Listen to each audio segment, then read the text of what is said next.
25 years ago, the Bonanno Crime Family was New York City's most powerful mafia clan. But the constant pressure of law enforcement eventually got to them, which culminated with family boss Joe Massino becoming the first Don to break his code of omerta to become a government informant. Never before, and never since, had the boss of one of the five families done something like that, and it shocked the underworld. A lot of the family's top management went to prison in the fallout, and the guys left on the street organized a ruling council instead of having just one guy be the leader. It's speculated that the Mafia as a whole is nowhere as powerful as it once was, but it still exists.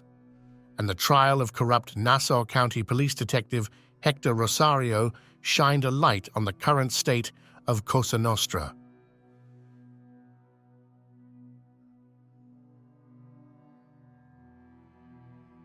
While we associate the five families with New York City, they also have extensive territories in the suburbs.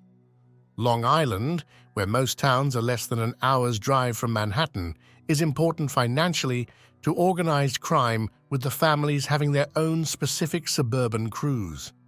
One of their biggest moneymakers in these parts is gambling, with bookies and illegal parlors providing this service.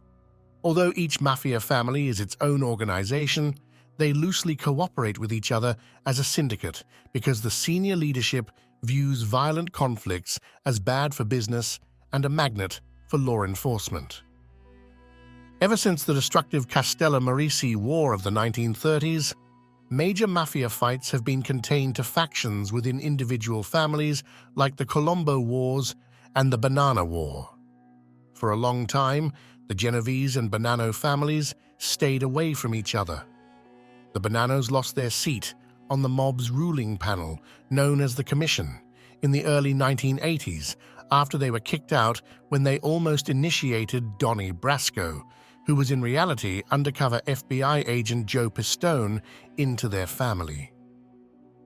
In fact, Sonny Black, the capo regime that sponsored Donnie and was a dedicated loyalist to then-boss Phil Rastelli, was murdered by Joe Massino because of this. Although no one realized it then, losing their commission seat was a blessing in disguise, because during the Mafia Commission trial that lasted from 1985 to 1986, their leadership was absent from the defendant's docket.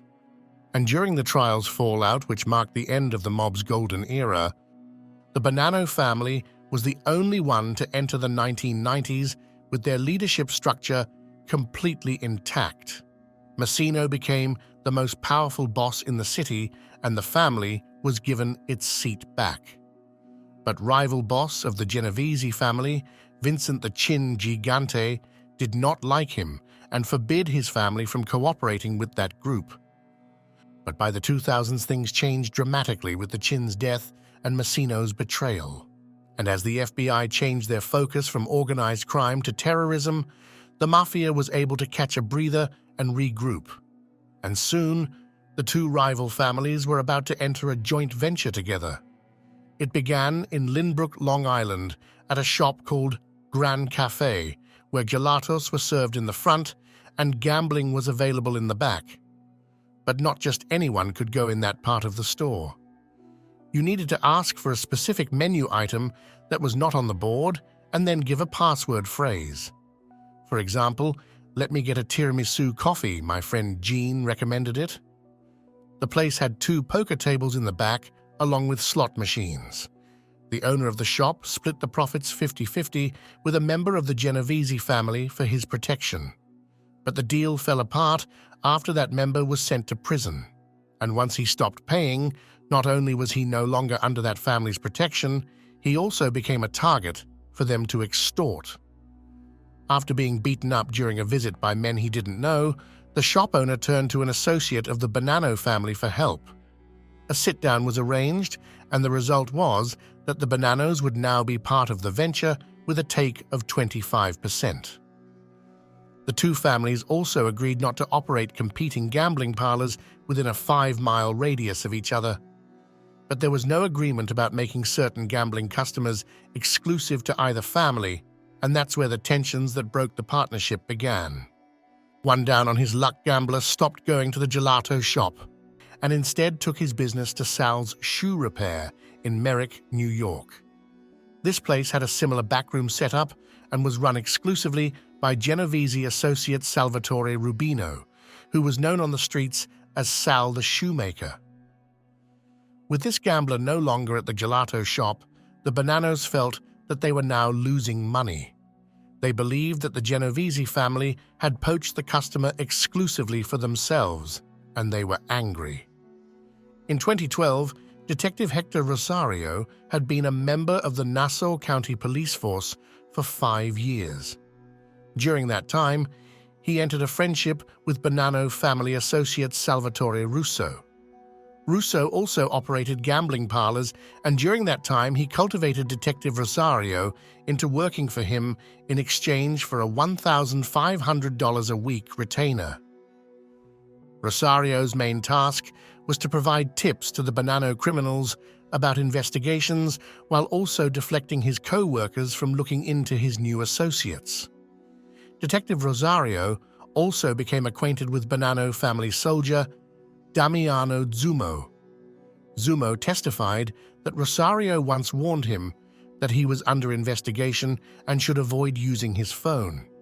Zumo also said that he considered Rosario to be a street guy. With their business dispute having no end in sight, Salvatore Russo decided that he would shut down Sal's shoe repair in order to gain his customers back. So he had his friend, Detective Rosario, bust into the back room and stage a gambling raid to scare them into closing. Rosario and 2 other men entered the shop, wearing police badges and jackets. They broke a few machines and yelled at the people present. They soon left, and store owner Sal Rubino suspected it was a fake law enforcement operation, since no one inside was identified, let alone arrested, and no evidence was seized. Shortly after this, Rosario was later directed to repeat this operation at a coffee shop in Valley Stream that had a gambling den controlled by the Gambino family, because it was 1 mile away from a Bonanno-operated spot called the Soccer Club.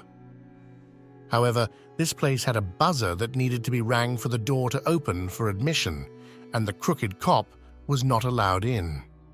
As the years went on, so did Rosario's arrangement with the Bonanno family, though it doesn't seem like there were any more fake raids. There were a few real ones, however, which were only directed at operations that the Bonanno family considered to be rivals. But things turned against Detective Rosario after Bonanno member Damiano Zumo and associate Salvatore Russo were arrested in 2017 for drug trafficking, after they were caught with $40,000 worth of cocaine in a Manhattan gelato shop. Both men agreed to cooperate with the FBI.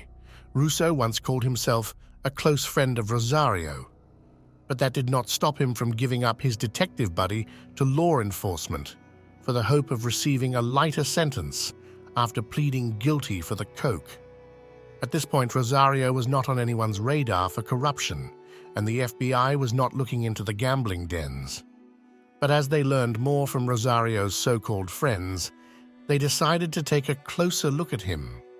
In 2020, the feds interviewed him under the pretense that they were conducting an investigation of Bonanno and Genovese family activity in New York's suburbs. Detective Rosario told them that he knew of no illegal gambling activity by either group. He was unaware then that his Mafia pals had betrayed him years ago.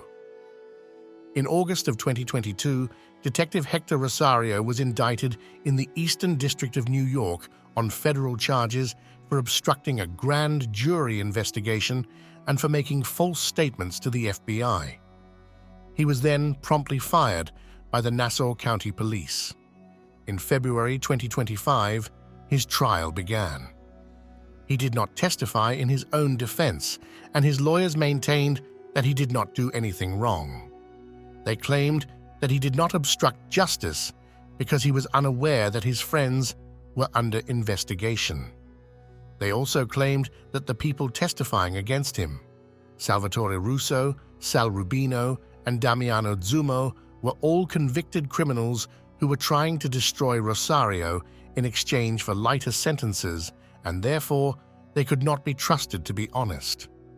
But prosecutors had secretly recorded conversations to corroborate the allegations of corruption. The trial lasted a total of 7 days, and the jury deliberated for another 2. Rosario was found not guilty of the obstruction of justice charge, which carried a penalty of up to 20 years. But he was found guilty of lying to the FBI. As of now, he has not been sentenced, but he could spend up to 5 years behind prison should the judge decide to punish him with the maximum length. Prison is not a safe place for anyone, but it is extremely dangerous for ex-cops convicted of corruption. While the Bonanno family might protect him, they shouldn't be counted on, given that it was their member who gave Rosario up in an unrelated case. He will most likely be kept in protective custody, which would isolate him from the general population of the prison. Detective Hector Rosario's story reflects the decline of Cosa Nostra's power. The fake raids he was employed to carry out fooled no one, and while he almost got away with his corruption, he was sold out when Bonanno family soldier Damiano Zumo broke his oath of omerta and cooperated with the police. We now have official members of the Mafia ratting out associates in order to save themselves. It's a far cry from how they used to operate in the old days as a closed community that the public and law enforcement knew little about. The Italian-American Mafia might not be dead, but it's easy to believe that it is in the process of dying.